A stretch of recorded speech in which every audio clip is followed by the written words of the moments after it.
Bien, ça c'était la présentation radiologique. Maintenant, le diagnostic du cancer est un diagnostic histologique, c'est-à-dire même si j'ai ces aspects qui font craindre le cancer et qui suggèrent le cancer de façon très forte, mais on ne peut poser le diagnostic du cancer que lorsque j'ai la signature anatomopathologique. Et donc le diagnostic positif du cancer du poumon est un diagnostic histologique. Ce diagnostic histologique va se baser sur l'analyse de cellules, l'analyse de biopsies. Et ces biopsies vont mettre en évidence les cellules tumorales et elles vont donner le type anatomopathologique du cancer. Elles vont dire j'ai des carcinomes épidermoïdes, j'ai un adénocarcinome, j'ai un CPC, etc. Et donc, l'obtention de cette biopsie peut être facile lorsque j'ai un élément périphérique biopsiable. Donc, facile, certes, pour nous, mais ça voudra dire que c'est déjà un stade métastatique pour le patient. Je m'explique. Si j'ai un nodule sous-cutané, j'ai une adénopathie périphérique, j'ai une pleurésie, donc je peux aller poser le diagnostic histologique en prélevant le nodule sous-cutané, l'adénopathie périphérique ou en faisant une biopsie pleurale. Mais sinon, c'est la fibroscopie bronchique qui est l'examen clé. Ce qu'on va faire, c'est qu'on va aller explorer les bronches, d'accord, par cet examen d'endoscopie bronchique. Donc, on va faire une fibroscopie et puis on va voir la trachée, les bronches, les lobaires, les segmentaires, voire même les sous-segmentaires. Et on va faire des biopsies, soit quand on trouve une anomalie endobronchique, ou alors parfois on fait des biopsies dirigées par scanner. Par exemple, sur le scanner, on sait que la tumeur est au niveau du lobe moyen, on va aller faire la biopsie via le lobe moyen. Donc, on peut trouver beaucoup d'aspects endoscopiques. On peut trouver un bourgeon tumoral, on peut trouver une sténose d'allure tumorale, on peut trouver une infiltration de la muqueuse. Parfois, on trouve uniquement une compression extrinsèque et parfois, on ne trouve rien. Et on va faire des biopsies dirigées par le scanner. Il faut savoir que la fibroscopie bronchique a un excellent rendement. Plus la tumeur est proche, elle intéresse les gros troncs, plus la fibroscopie bronchique serait positive. Maintenant, là aussi, les choses ont beaucoup évolué. Donc, on a plusieurs types de fibroscopes. On a des tailles de fibroscopes, des calibres de fibroscopes qui sont différents.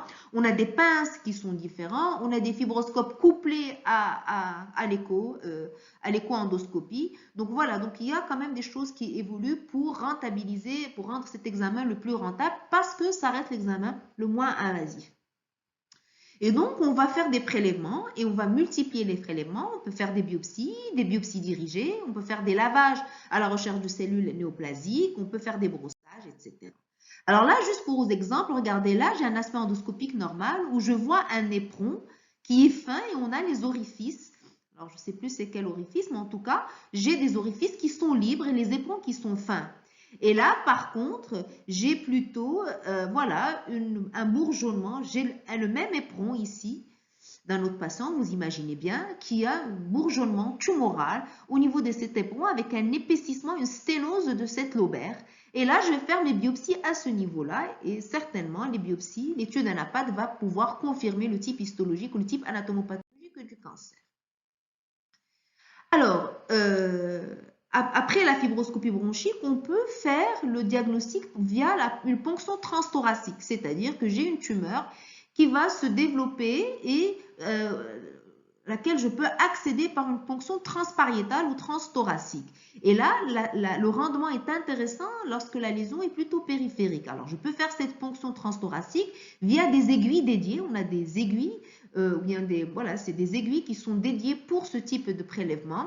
On peut être guidé par la clinique, c'est-à-dire que si j'examine mon patient et je trouve une douleur exquise à tel ou tel endroit, eh bien, je peux, bien sûr, aider par le scanner, je peux faire ma biopsie transthoracique guidée par la clinique. On peut être guidé par l'échographie ou bien par le scanner. Et là aussi, on va avoir des carottes biopsies qui pourront être lues par l'anatomopathologiste et qui vont nous donner la confirmation ANAPAT de la tumeur ou du cancer. Alors, on peut avoir des petites complications assez rares, réellement assez rares, type pneumothorax ou parfois des hémoptysies. Donc, il y a également les autres moyens de diagnostic positif, j'en ai déjà parlé. Donc, si on a un élément périphérique, on peut aller biopsier l'adénopathie ou le nodule sous-cutané. Donc, ça va faire un diagnostic rapide et facile. Si on a un épanchement pleural, on peut faire une biopsie pleurale aveugle ou idéalement en matière de pleurésie métastatique par thoracoscopie. La thoracoscopie va nous permettre et le diagnostic positif de la métastase pleurale, mais également le talcage de l'épanchement et donc ça va entraîner un confort du patient et éviter les évacuations à répétition. Ou alors la médiastinoscopie à visée diagnostique et là, via le médiastinoscope, le chirurgien va aller biopsier une adénopathie médiastinale afin de confirmer la nature tumorale du ganglion médiastinal ou de l'adénopathie. Donc maintenant, on est arrivé à poser le diagnostic positif du cancer en ayant une étude anatomopathologique d'un prélèvement biopsique, bronchique, ganglionnaire, pleural. La deuxième étape, en fait, ce sont des étapes qui vont se faire en parallèle, hein, mais en tout cas, la prochaine étape, c'est le bilan pré-thérapeutique. Alors, le bilan pré-thérapeutique a pour objectif de classer la maladie. Donc, on va classer la maladie et quand on va classer la maladie, ça a une valeur pronostique certainement, mais c'est cette classification de la maladie qui va nous aider à prendre une décision thérapeutique. D'accord? Qu'est-ce qu'on va proposer à notre patient? Alors, de ce fait, le bilan pré-thérapeutique présente deux volets. Tout d'abord, la tumeur. On va classer la tumeur ou le cancer et c'est le bilan d'extension loco-régionale et à distance. L'objectif de ce bilan est de voir est-ce que ma maladie est locale, localement avancée ou métastatique? Est-ce que ma tumeur est résécable? Est-ce que je peux proposer une chirurgie si ma maladie n'est pas métastatique? D'accord? Et donc, le bilan d'extension loco-régionale et à distance va me permettre de classer la maladie. Donc, je vais m'intéresser à la maladie. Le deuxième volet qui est tout aussi important, c'est le bilan de terrain plutôt que d'opérabilité. C'est le patient en lui-même. C'est-à-dire, est-ce que mon patient est capable de supporter tel ou tel traitement proposé? D'accord? C'est le bilan d'état général ou le bilan d'opérabilité. Et donc, quand je vais faire ce bilan, je pourrais dire si mon patient, ma tumeur est résécable, ma maladie est localisée, ma tumeur est résécable et mon patient est opérable, idéalement, je vais proposer mon patient à la chirurgie et au chirurgien thoracique qui va procéder à la chirurgie du cancer. Soit que ma tumeur n'est pas résécable, c'est-à-dire qu'elle est localement avancée, ou alors ma maladie est métastatique, ou alors mon patient ne peut pas supporter une chirurgie bien que la tumeur soit résécable. Et là, ce bilan va être un bilan de référence avant d'entamer une prise en charge thérapeutique en fonction de la classification et donc une stratégie thérapeutique sera définie. Alors, le bilan d'extension loco-régionale. Le bilan d'extension loco-régionale va d'abord se baser sur la clinique. Si j'ai un patient qui se présente avec une dysphagie, par exemple, ça veut dire que déjà, j'ai probablement un envahissement œsophagien. Et donc, à ce moment-là, je n'ai même pas besoin d'un scanner ou d'une fibroscopie œsogastro-duodénale pour voir si j'ai une extension à l'œsophage. Si mon patient se présente avec des douleurs osseuses, vertébrales, si mon patient se présente avec des signes neurologiques, eh bien déjà la clinique va me permettre d'avoir une idée sur l'extension loco-régionale. La radiographie thoracique également va m'aider dans le bilan d'extension loco-régionale en mettant en évidence, par exemple, un épanchement pleural associé ou un épanchement péricardique, en mettant en évidence un envahissement médiastinal, ces opacités médiastinales dont le limite interne se confond avec le médiastin. Ben, ça suggère une infiltration médiastinale. En mettant en évidence, par exemple, une image d'arrêt au niveau de la bronche souche ou une empreinte sur la trachée, ça aussi, ça va témoigner de l'envahissement de la trachée. En mettant en évidence une atteinte du lobe adjacent à la tumeur, ça va là aussi définir une extension loco-régionale. La fibroscopie bronchique, là aussi, elle va pouvoir nous aider dans le bilan d'extension loco-régionale en mettant en évidence une paralysie de la corde d'une corde vocale qui témoigne donc d'une atteinte du récurrent, en mettant en évidence par exemple un envahissement de la trachée ou un envahissement de la carène. Donc vous comprenez bien que quand on fait le bilan d'un cancer du poumon, on va tout faire en parallèle. Lorsque je vais faire ma fibroscopie bronchique pour poser le diagnostic, pour réaliser des biopsies bronchiques, et bien là aussi je vais également faire en même temps le bilan d'extension loco-régionale. La ponction biopsie pleurale est également un élément lorsque j'ai une pleurésie qui va là aussi déjà me confirmer la nature métastatique de la tumeur. Le bilan d'extension locorégionale, par contre, va se baser sur le scanner thoracique. C'est le meilleur examen qui va analyser la tumeur et le contact de la tumeur avec les structures avoisinantes. Donc, déjà, le scanner va apprécier le siège de la tumeur, la taille de la tumeur, les caractéristiques nécrosées, non nécrosées de la tumeur. Elle va étudier tous les rapports de la tumeur avec le parenchyme autour. Est-ce qu'il y a de la lymphangite carcinomateuse autour, par exemple? Le rapport avec la paroi, est-ce que la tumeur, elle est en contact avec la paroi ou elle envahit la paroi? Le rapport avec le médiastin, est-ce que la tumeur, elle est en contact avec le médiastin? Est-ce qu'elle envahit le médiastin? Quels sont les éléments du médiastin qu'elle envahit? Est-ce qu'elle envahit l'artère pulmonaire? Est-ce qu'elle envahit la trachée? Est-ce qu'elle envahit le cœur? Etc. Elle va étudier les adénopathies. C'est un élément clé dans la classification. L'extension ganglionnaire dans le cancer du poumon. Est-ce que j'ai des adénopathies homolatérales? Est-ce que j'ai des adénopathies contralatérales? Donc, c'est un élément important dans la classification. Elle va également chercher est-ce qu'il y a des localisations au niveau du poumon homolatéral et au niveau du poumon contralatéral. Elle va chercher l'extension osseuse aux côtes, aux vertèbres, l'envahissement épidural, etc. Elle va donc là aussi évaluer l'extension à la plèvre, en la présence d'une pleurésie. Elle va valider ou vérifier la plèvre, est-ce qu'il y a des nodules pleuraux, est-ce qu'il y a un épaississement de la plèvre. Elle va étudier les localisations au niveau du parenchyme homocontralatéral, c'est ce que je viens de dire. Alors ça, c'est le scanner. Et puis, il y a les autres examens qu'on peut utiliser. Par exemple, si je suspecte la présence d'un épanchement péricardique, je vais indiquer une échographie transthoracique qui va vérifier l'atteinte péricardique, ou bien une échographie transœsophagienne qui va vérifier l'atteinte vasculaire cardiaque ou œsophagienne. La médiastinoscopie, lorsque j'ai des ganglions et si je dois les vérifier avant de proposer la thérapeutique, mais ce n'est pas toujours le cas. La thoracoscopie pour confirmer la nature tumorale métastatique de l'épanchement pleural associé. Et dans certaines situations, on pourra céder de l'IRM thoracique et ceci particulièrement dans les tumeurs de l'apex, surtout pour vérifier le contact de la tumeur avec les structures vasculaires et les structures neurologiques. Et lorsqu'on a une tumeur avec une extension vertébrale, on doit valider, vérifier l'extension à la moelle épinière. Alors, on est arrivé au bilan d'extension à distance. Alors, l'extension à distance va se faire là aussi de la même manière. La clinique, la présence de signes neurologiques, la présence de douleurs osseuses à distance vont faire craindre la localisation métastatique osseuse, cérébrale, etc.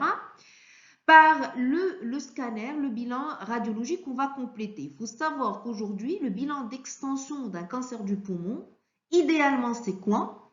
C'est le scanner thoracique, l'IRM cérébral et le PET scan. C'est-à-dire, dans l'idéal, c'est ce qu'on devrait faire. Maintenant, le PET scanner n'est pas disponible dans toutes les structures. Donc, ce qu'on fait le plus fréquemment, c'est un scanner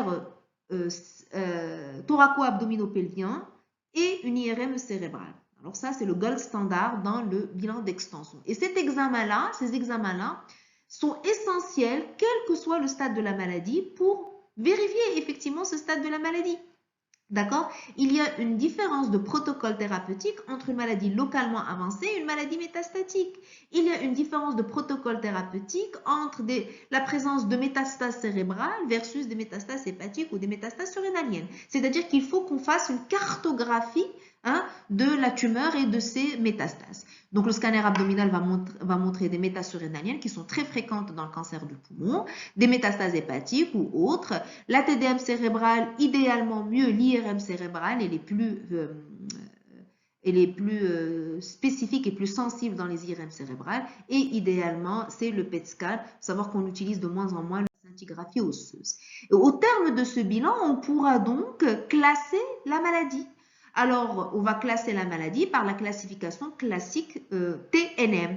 T pour la taille de la tumeur. Donc, T va nous renseigner sur la la tumeur, donc la taille, et elle va se baser sur la taille en centimètres et sur le contact de la tumeur avec les organes de voisinage.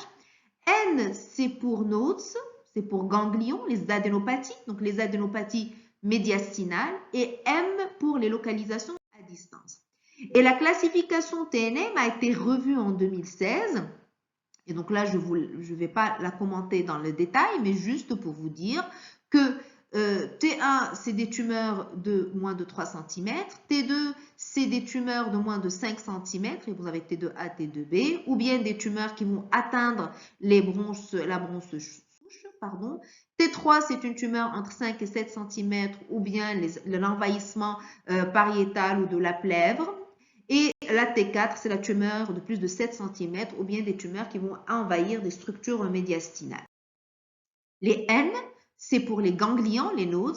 N0, pas de métaganglionnaire. N1, c'est des méta-hilaires, péribronchiques ou hilaires homolatérales. N2, c'est des métastases, c'est des adénopathies homolatérales ou sous-carinaires, donc latérotrachéales par exemple. Et N3, c'est des métastases, des localisations ganglionnaires contrôlées. Et le M, M0 pas de méta à distance, M1 des méta à distance. Et là aussi, dans les maladies métastatiques, on a identifié le M1A, le M1B et le M1C. Tout ceci va nous permettre une classification en stades, que je ne vous demande pas de retenir par cœur, mais juste qui vont nous permettre de définir des stades localisés, des stades localement avancés et des stades métastatiques. Alors, pour illustrer tout ça, je vous ai mis quelques exemples. Ici, j'ai un patient qui présente, regardez ici avec moi, un processus tumoral hilaire droit. Regardez ici, le scanner va nous permettre de voir le processus tumoral, mais également me permettre de voir l'infiltration de ces tumeurs via le médiastin. Regardez ici, comme elle infiltre le médiastin, elle envahit une partie de l'oreillette et également l'artère pulmonaire qu'on arrive à voir ici. Il y a également des adénopathies homolatérales. Donc, on est sur un N2. Mais ce scanner va également m'a permis de mettre en évidence des métastases hépatiques, comme qu'on voit ici et là. Et également des métastases osseuses vertébrales que je vois ici et là. Donc, voilà un exemple d'un scanner qui m'a permis de mettre en évidence une tumeur. Localement, là, j'ai une tumeur qui est un T4 parce que j'ai un envahissement des éléments du médiastin, d'accord? Et M1, N2 parce que j'ai des adénopathies homolatérales et M1 parce que j'ai des métastases hépatiques et verticées et des stades métastatiques. Alors, pour illustrer tout ça, je vous ai mis quelques exemples. Ici, j'ai un patient qui présente, regardez ici avec moi, un processus tumoral hilaire droit. Regardez ici, le scanner va nous permettre de voir le processus tumoral, mais également me permettre de voir l'infiltration de ces tumeurs via le médiastin. Regardez ici, comme elle infiltre le médiastin, elle envahit une partie de l'oreillette et également l'artère pulmonaire qu'on arrive à voir ici. Il y a également des adénopathies homolatérales. Donc, on est sur un N2. Mais ce scanner va également m'a permis de mettre en évidence des métastases hépatiques, comme qu'on voit ici et là. Et également des métastases osseuses vertébrales que je vois ici et là.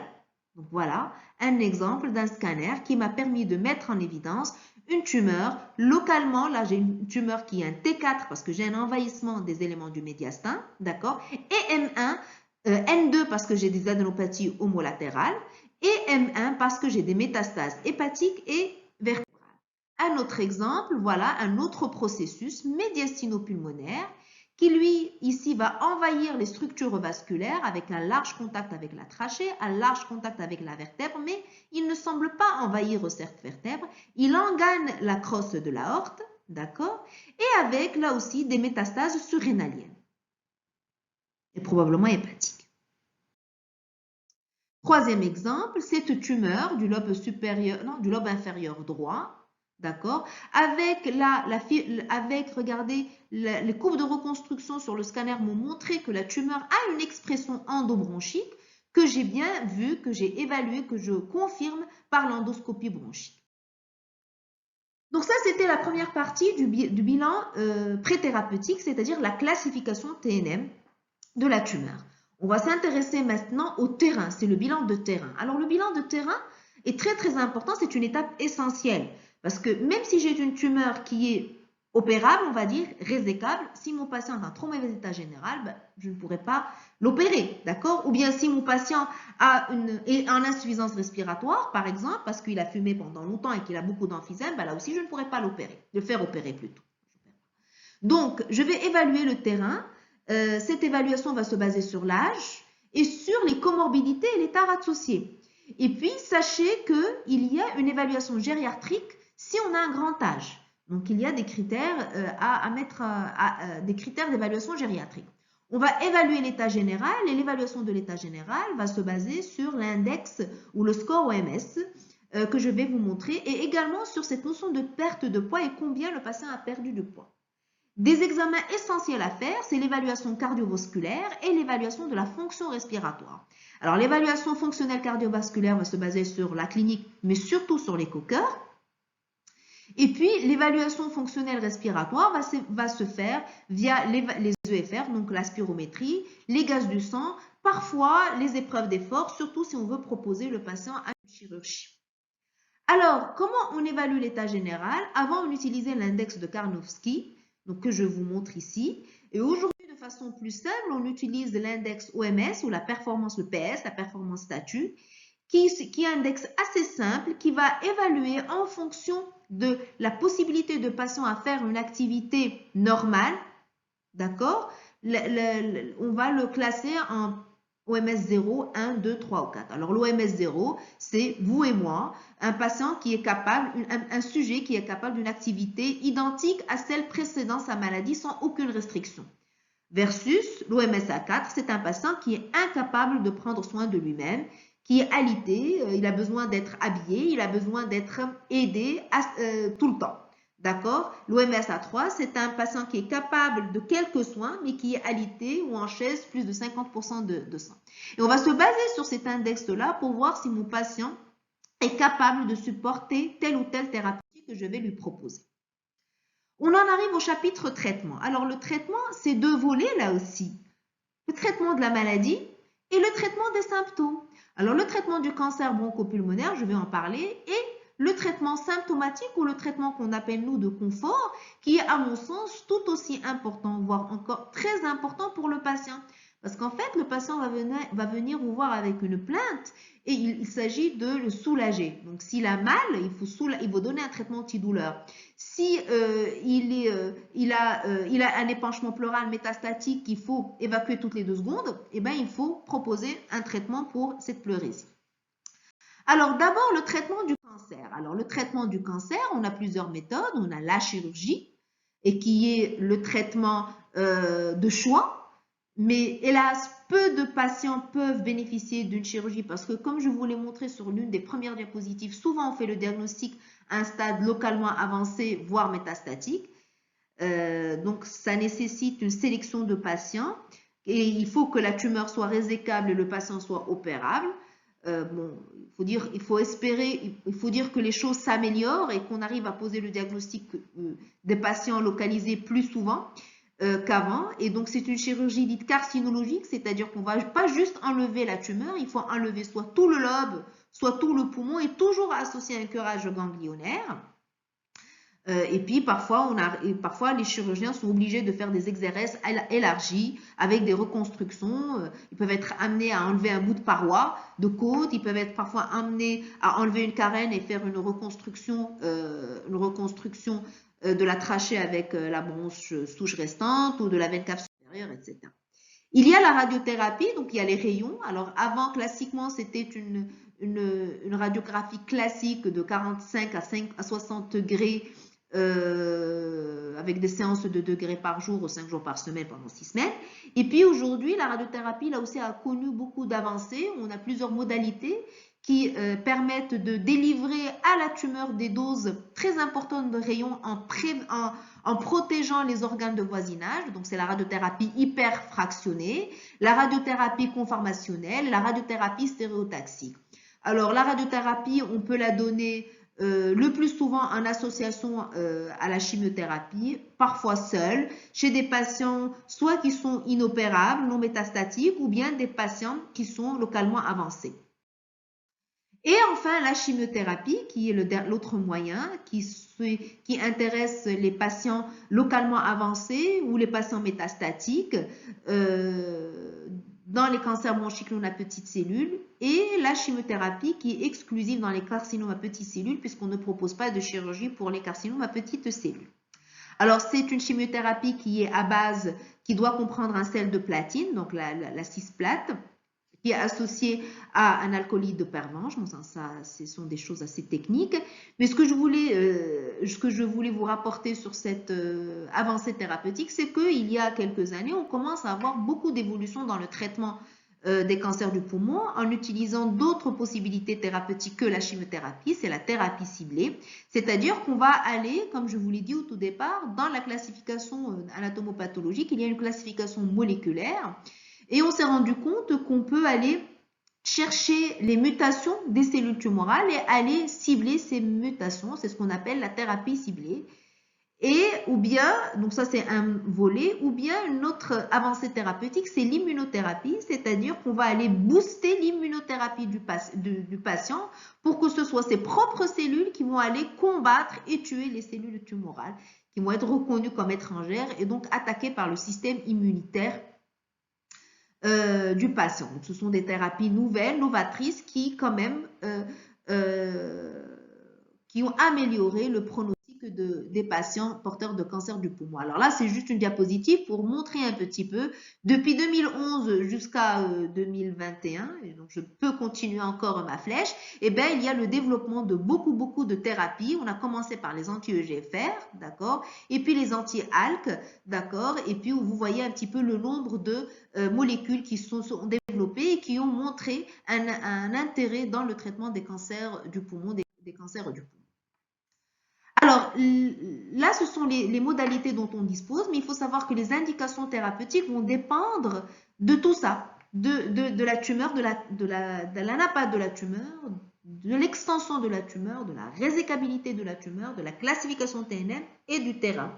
Et la décision se prend au cours de réunions de concertation pluridisciplinaires. Alors, ces réunions de concertation pluridisciplinaires, vous regroupez le spécialiste d'organes, en l'occurrence le pneumologue, mais également un radiologue spécialisé dans le poumon, un radiologue à vocation thorax, un chirurgien thoracique, un anatomopathologiste, un oncologue médical et un radiothérapeute, et on va discuter les dossiers au cas par cas pour proposer soit la chirurgie, soit la chimiothérapie, soit la radiothérapie, soit chimioradiothérapie, soit thérapie ciblée, etc.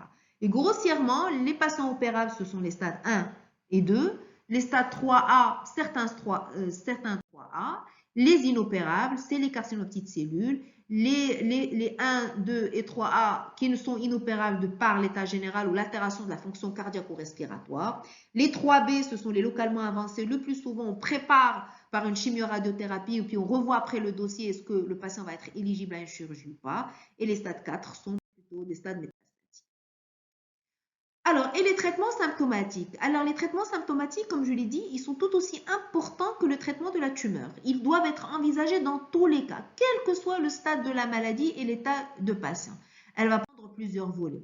Tout d'abord, il est inconcevable aujourd'hui que les patients souffrent et mal alors qu'on dispose de traitements.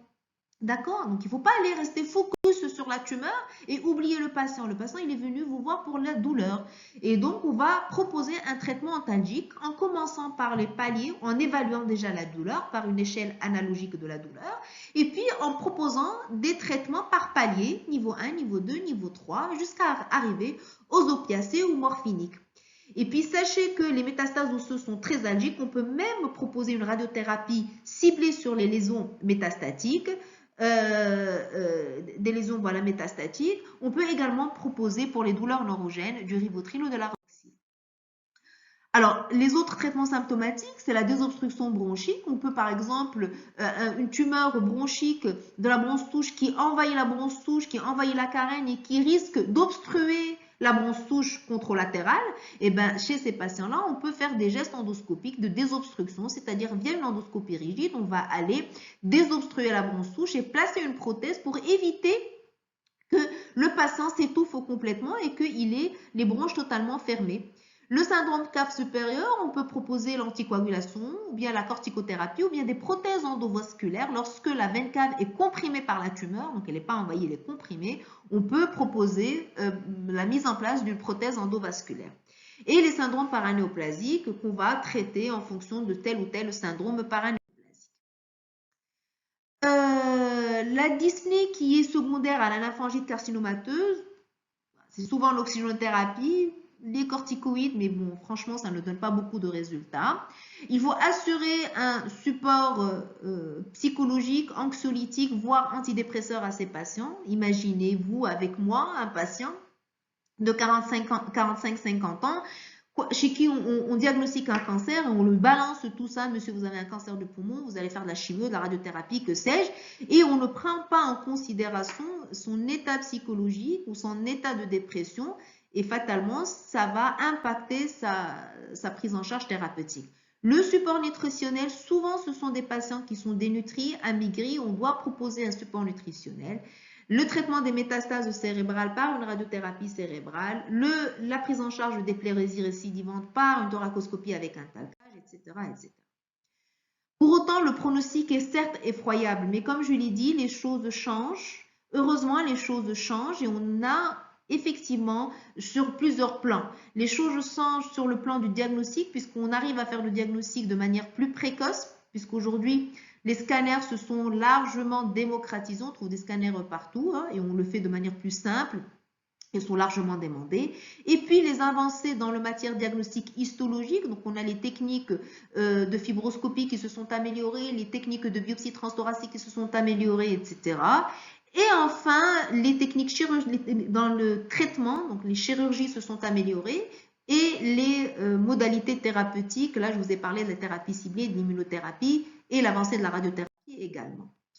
Cependant, il ne faut pas oublier que le cancer du poumon est un cancer évitable et de ce fait, on aurait pu éviter tout ce chapitre si on avait fait une bonne prévention. Et la prévention se base sur deux volets. Tout d'abord, la prévention du tabagisme. Il y a une action à faire au niveau pour que les gens ne commencent pas de fumer du tout. Donc la prévention contre le tabagisme doit se faire dès le plus jeune âge au niveau des écoles, au niveau des lycées, des collèges, au niveau des différentes structures pour expliquer à la population tous les dangers du tabac. Et puis le sevrage tabagique qui doit être l'affaire de tous, quels que soient de tous les médecins, les professionnels de santé, les organismes de social, quoi. Et donc il faut qu'ils travaillent dans le sevrage tabagique. Et ça, c'est une amélioration. Et puis, bien sûr, l'amélioration des conditions de travail dans le cadre des cancers d'origine professionnelle. Et ça suggère, on doit avoir une volonté politique, un plan d'action national pour toucher un petit peu toutes les tranches sociales. Et ça peut passer par une taxation, ça peut passer par limiter les formes de publicité, de promotion du tabac, ça a déjà été fait. Mettre en place des zones où le tabac est interdit, par exemple la fac est un endroit où le tabac fumer est interdit, l'hôpital est un endroit où fumer est interdit, les aéroports, les cafés, etc. Interdire l'accès au tabac aux mineurs, etc. Et donc en conclusion, j'ai 10 points. C'est une maladie qui est fréquente, c'est une maladie qui est létale, c'est une maladie qui est grave. Le tabac est à l'origine de la majorité des cancers du poumon. On voit un rajeunissement du cancer et une féminisation du cancer. Tout symptôme thoracique ou extrathoracique chez un fumeur doit faire suspecter le cancer et doit faire réaliser une radio de poumon et un examen complet. Le diagnostic positif se base sur la signature anatomopathologique. Le bilan du patient est un bilan de la tumeur et du patient, c'est-à-dire un bilan d'opérabilité du terrain et un bilan d'extension. Il ne faut pas oublier le traitement symptomatique, il ne faut pas oublier que 10% des patients uniquement survivent à 5 ans. C'est en train de changer heureusement, mais il faut garder, on est encore loin d'avoir un bon pronostic. pronostic. Et enfin, la chose la plus importante, il ne faut pas oublier que cette sale maladie, si j'ose m'exprimer ainsi, on peut totalement l'éviter, et éviter le cancer du poumon passe par la prévention et par la lutte contre le tabac et le sevrage tabagique. Voilà ce que j'avais à vous dire concernant le cancer du poumon. Merci.